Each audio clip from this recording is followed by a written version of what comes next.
this video we're going to look at the cosine rule. So we're going to introduce the cosine rule, we're going to say what it is, and then we're going to use it to solve a problem. So the cosine rule is just a rule that relates angles and side lengths in a triangle, but it doesn't matter what kind of triangle, it applies to every triangle. So far we've mainly looked at right angled triangles, and we know how cosine and sine and tan can relate angles to sides in right angled triangles, but now we have a rule involving the cosine function which works for every triangle. So let's just take a general triangle, and I'm going to label it 3 sides length A, B and C in lowercase, and then the angles are uppercase A, B and C. And this is a common way of labeling a triangle, so the angle opposite a given side is the uppercase letter that labels that side. So angle A is opposite side A, and same for B and C. So this is any old triangle. We've labeled it like this, and then the cosine rule is that c squared is equal to, so that's lowercase c squared, the side length c is equal to lowercase a squared plus lowercase b squared minus 2 times lowercase a times lowercase b times cos of uppercase c. So it's always going to be an angle that you take the cos of, so it's cos of uppercase c. So this looks very complicated. It is a little complicated. You just have to try and remember it, or often in exams you're given it on a formula sheet. It depends. Or if you're doing a bit of coursework or homework, you can just look it up. But essentially it's saying that side c, when we square it, is equal to the other two side lengths, so the length of side A and B squared added up, then minus 2 times the length A times the length B times cos of the angle C, so the angle opposite the side. And we've done it in terms of C and then A and B and angle C here, but it doesn't actually matter. You could, this is completely arbitrary, so you could similarly say that B squared, the side B, is equal to A squared plus C squared minus 2AC cos B. So essentially you have one of the sides on the left hand side, and then on the right hand side you have the other two sides and the angle opposite the side on the left hand side. You could also do the same with A and say that A squared equals B squared plus C squared minus 2BC cos A. So we're just saying that any given side, the square of it is equal to the sum of the squares of the other two sides, which is Pythagoras' theorem. But because it's not a right angled triangle, it actually, if it's not a right angled triangle, we have this extra bit here. So we have minus 2 times the other two sides times together times cos of the angle opposite that side.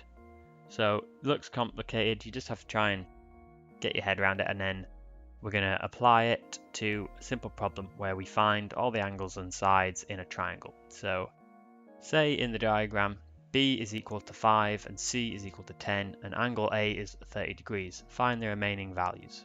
So I'll label this onto my diagram. So B is 5, C is 10 and A is 30 degrees. Now obviously it's not drawn accurately. If you look at the triangle, B looks like it's longer than C, so it couldn't be 5 and C is 10.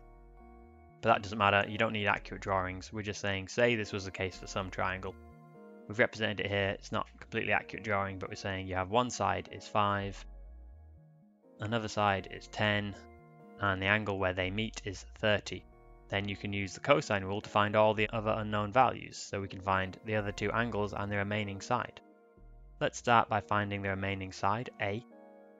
So we know using the cosine rule that A squared is equal to, we'll just look at the cosine rule, it's B squared plus C squared. Now that's 100, that's C squared, plus 25, that's B squared, so 10 squared and 5 squared. And then we minus 2 times 50 because it's 2 times B times C, so that's 10 times 5, which is 50, cos of the angle opposite A, which is the one angle we're given, 30. So we had to start by finding this side A. It's the only one we can find because we have the other two sides and the angle opposite it. And they're the 3 things you need to plug into the cosine rule. You need the other two sides and the angle opposite the side. So we plug all that stuff in, and what do we get? Well, we get that A squared is equal to 125, so we add the 100 and the 25 together. Minus 2 times 50 is 100. times cos 30, which is root 3 over 2. At this point, we've seen this a lot. You can either use a calculator to find cos 30, or you can use an exact value triangle that you can draw. Either way, you'll find it's root 3 over 2. So we just at this point plug this into a calculator, and we get that 125 minus 100 times root 3 over 2 is 38.397. So that's a squared. So I take the square root to get a, and it's the square root of 38.397, which is equal to 6.197. So that, again, you'd have to do that on a calculator, obviously. So you wouldn't get a problem like this unless it was a problem you could use a calculator for. So you put that into a calculator, you eventually end up at 6.197. Great. So now we just need to find angles B and C. So we found side A, we just need angles B and C. So what do we do? Well, now that we have all three sides, we can find the other two angles, because if you look at the cosine rule, it involves all three sides and one angle. So if you have all three sides, you can plug in and rearrange to find the angle you don't have. So let's start with angle B. If we look at the second iteration of the cosine rule in our list in the bottom left, we have b squared equals a squared plus c squared minus 2ac cos b. So, well, we know b, a, and c the sides, so we can use this to find the angle b. So we need the side opposite, which is a lowercase b, which is 5.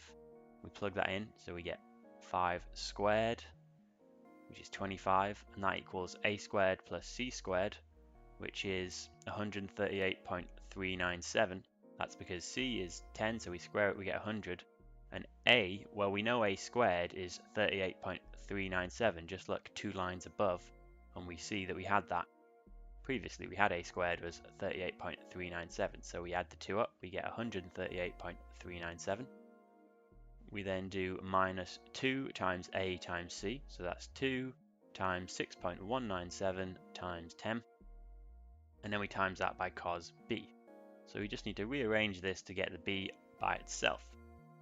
So what I've done here is just take the 138.397 across to the left hand side, so I subtracted it, so I get 25 minus 138.397, which is minus 113.397. And that equals minus 123.94, so that's just minus 2 times 6.197 times 10. So you plug all that into a calculator to get that, and then that's times by cos b. So now I'll take the minus 123.94 to the other side, so I get 113.397, that's minus 113.397, divided by minus 123.94, which is 0.915. Again, just use a calculator for that. That equals cos b. So b equals the inverse cosine of this number, which is 23.79. So b is 23.79.